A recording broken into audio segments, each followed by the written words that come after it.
শুভ সকাল আমার প্রিয় পরিবার। তো তোমরা সবাই কেমন আছো? আশা করি সবাই ভালো আছো, সুস্থ আছো। আমরাও ভালো আছি। এগুলো হচ্ছে কালকে রাতের ভেজানো ছিল।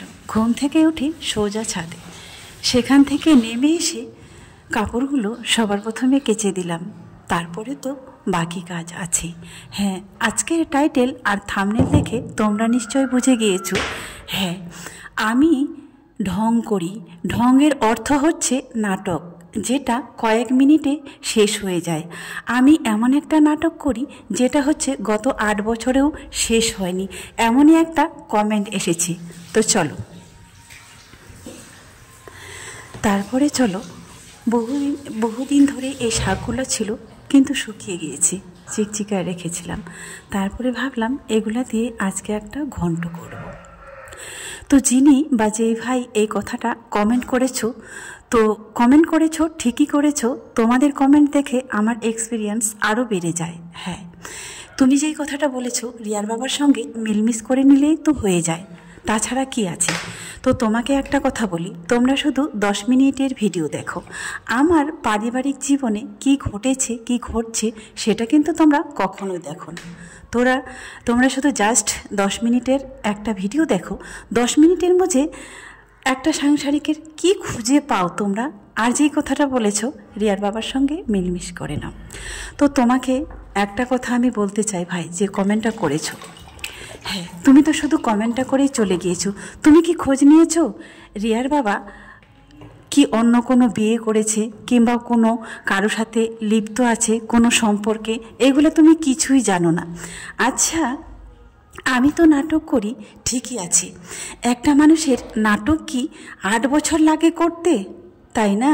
হ্যাঁ, 8 বছরে 8টা ঘন্টা না, 8 দিন না, 8টা বছর। একটা বছর কত দিনে পার হয় তুমি বলতে পারবে? 365 দিনে একটা বছর পার হয়। কিন্তু একটা মানুষ যখন নাটক করে তখন কি বছরের পর বছর করে যায়? এই সমস্ত কমেন্ট করার আগে তার পারিবারিক একটু খোঁজ নিলে তোমার মনে হয় ভালো হয়। তো অনেক দিন ভাবছিলাম যে তোমার কমেন্টটার রিপ্লাই দিব, কিন্তু আজকে দিয়েই দিলাম অন্যরকমভাবে। কমেন্টটা যদি তুমি না করতে তাহলে এত কিছু হয়তো জানতেও পারতে না আর শুনতেও পারতে না, তাই না? একটা বাচ্চাকে মানুষ করা বর্তমান যুগে অনেক কিছুর মুখোমুখি হতে হয়। মানুষ আজকাল একটা বাচ্চা 2 জনে মানুষ করতে হিমশিম খেয়ে যায়।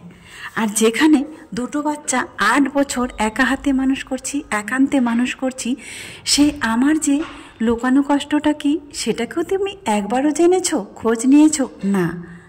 তোমরা শুধু 10 মিনিটের ভিডিও দেখো, দেখার পরে একটা কমেন্ট করে দিয়ে চলে যাও। আচ্ছা, এমনও তো হতে পারতো যে হ্যাঁ, রিয়ার বাবা আমার কাছেই আছে। এটাও তো হতে পারতো যে তাকে আমি ক্যামেরায় নিয়ে আসিনি। না, এটাও হতে পারতো, কিন্তু না, এটা না।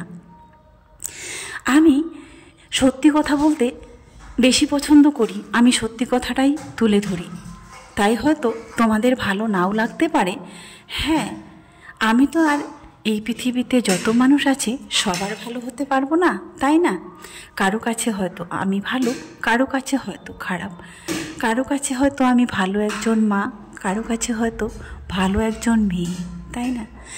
কারো কাছে, কারো চোখে খুবই খারাপ, হয়তো তোমার কাছেও সেটাই ছিলাম, তাই না? তাই তুমি এই কমেন্টটা করতে পেরেছ। তো যে কমেন্টটা করেছে, অবশ্যই আজকের ভিডিওটা যদি দেখো তাহলে অবশ্যই একটা রিপ্লাই দিও এই ভিডিওটাতে, যে একটা মানুষ গত 8 বছর ধরে কি করে নাটক করতে পারে, তাই না? সেটাই যদি হতো, আমি নাটক করছি, আমি তার কাছে ফিরে যাব না, একেবারেই যাব না, তাহলে তো আমি অন্য কিছু করে বসতাম, তাই না? হয়তো আরও এর চেয়ে আরও কিছু করতে পারতাম, কিন্তু কেন করিনি বলো তো? এটার উত্তর জানা আছে? আমি জানি একটা মানুষ যতই খারাপ হোক হয়তো কোনো না কোনো দিন বুঝবে, হয়তো কোনো না কোনো দিন ফিরে আসবে, বুঝতে পারবে, শুধরাতে পারবে। সেই জন্য না হলে বর্তমান পৃথিবীতে আমিও অনেক কিছু করে বসতে পারতাম, কিন্তু না, আমি জানি সে যেখানেই যাক যতই দূরে যাক, তাই যতই যাই হোক না কেন, একদিন হয়তো ঠিকই বুঝবে তার বাচ্চা আছে, তার বউ আছে, তার সব কিছুই আছে। হ্যাঁ, 8 বছর চলে গেল, আরও যাক না 8টা বছর, তাতে কি হয়েছে? তাতেও তো একটা মানুষ ভালো হতে পারে। তো তোমার কাছে রিকোয়েস্ট থাকলো, এটা রিপ্লাই দিও। তো চলো, অনেক কথাই বলে ফেললাম তোমার একটা কমেন্ট নিয়ে। আমরা যারা কন্টেন্ট ক্রিয়েটার, একটা কমেন্টে আমাদের কিন্তু একটা কন্টেন্ট তৈরি হয়ে যায়, তাই না? তুমি হয়তো এখন বলবে যে হ্যাঁ, কমেন্টটা যদি না করতাম তাহলে হয়তো এই কথাগুলো জানতেই পারতাম না। তো চলো, রান্না বান্না সব কিছুই কমপ্লিট। এতক্ষণ বক বক করলাম, এই 2 দিন ধরে খুব সুন্দর সুন্দর এই চাটনি করে খাচ্ছি। কখন যে কোনটা কি ভালো লাগে, ফেভারিট হয়ে যায়, নিজেও জানতে পারি না। আজকেও সেই চাটনিটাই করব। একদিন খুব ভালো লেগেছিল, পরপর 3 দিন হয়ে গেল। তোমরা এইভাবে খেতে কে পছন্দ করো বলো তো? এই বেগুনটা কেটে নিয়েছি আর টমেটো একসঙ্গে দিয়ে সেদ্ধ করে নিয়েছি। তারপরে এবারে শুকনো লঙ্কা দিয়েও করতে পারো, কাঁচা লঙ্কা দিয়েও করতে পারো।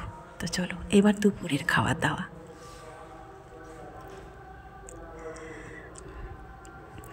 যখন ঘরে থাকতাম তখন তো আমাদের লাগানো হতো, আমাদের নর্থ বেঙ্গলের বাড়িয়ালি বেগুন আর লাফা শাক বিখ্যাত, আর প্যালকা শাক, এই 3টা জিনিস বিখ্যাত একটা খাবার। আমাদের নর্থ বেঙ্গলের মানুষ এগুলোর সাথে খুবই পরিচিত। এই মুখে লেগে থাকবে একবার যারা খাবে। মনে রাখার মতো এই 3টে রেসিপি। আর এই সময়টা ফাল্গুন চৈত্র মাসে নিজের গাছের লাগানো বেগুন, আর এইভাবে চাটনি করে গরম ভাতে ব্যাস জমে যায়। রান্না রোজ আমার একবারেই হয়, দুপুরে। সেই ভাতটা থাকলে ওরা রাতে খায়, আর আমি খাই রাতের বেলা রুটি, হয়তো কোনো দিন খাই না।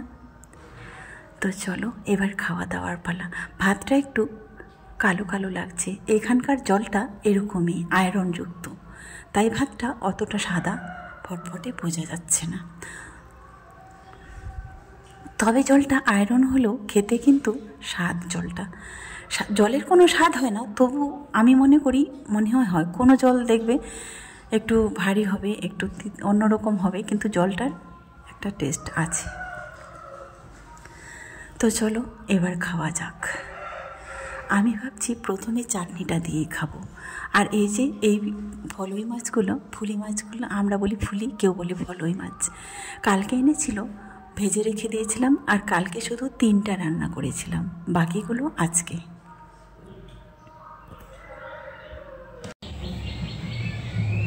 বন্ধুরা, আজকে সকাল থেকে ভিডিওতে একবারও আসতে পারিনি।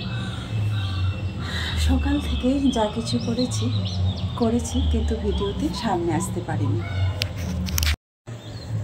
তো আজকে একটু বাইরে বেরিয়েছিলাম, আর কালকে বিকেলবেলা তো গিয়েছিলাম, সেটা তো তোমরা ভিডিও দেখতেই পেলে।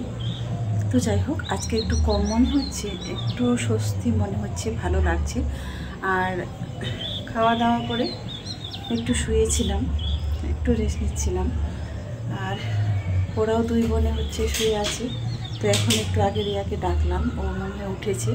আর আমি উঠে যে গাছগুলো ছিল ওখানে, তোমরা দেখতে পেয়েছিলে রান্নাঘরে যে ওখানে রেখেছিলাম, তো ওখান থেকে গাছগুলো জল দিয়ে উপরে দিয়ে আসলাম, তোমাদেরকে দেখাবো। এখানে দেখছিলাম লঙ্কা গাছটা যে ছিল, তো ছায়ায় আছে, মোটামুটি যতদিন এসেছি ছায়ায় আছে। তো পাতাগুলো যেন কোঁকড়ানো হয়ে গেছে। তো আমি ভাবলাম যে মনে হয় এখানে তাহলে ছায়াতে হবে না, তো উপরে দিয়ে আসলাম রোদে। ওখানে রোদ আলো বাতাস সবই পাবে, তো রোদে দিয়ে আসলাম। তোমার একটু পরে গেলে তোমাদেরকে দেখাবো। তো চলো, এখনকার মতো শেষ করছি। তো বন্ধুরা, এখন 9:30 বাজে। আর আমি তো রাতে রুটি খাবো, তো রুটি বানানো হয়ে গেছে কমপ্লিট। তো এখন খাবো, অল্প ভাত আছে, ওরা 2জনে ভাতটা খাবে, আর আমি রুটি খাবো। বিকেলবেলায় কিচ্ছু খাওয়া হয়নি, সেই যে দুপুরে তখন একবার ভাতে খেয়েছিলাম। তো এখন আবার রুটি খাবো। দেখা যাক, তোমাদের কথা অনুযায়ী চলি, তাতেও যদি ভালো হয় তাহলে আমারই ভালো, তাই না? তো চলো বন্ধুরা, এবারে রাত্রিবেলা, বাজে 10:30। 10টার আগে আমাদের কোনো দিনও রাতের খাবার খাই না, 10টার পরেই খাই। তো রিয়া বানিয়েছে রাতের বেলায় রুটি। তো 4টা করে রুটি বানায়, কোনোদিনও 4টা কোনোদিনও 5টা, সকাল আর রাত্রিবেলা আমার হয়ে যায়।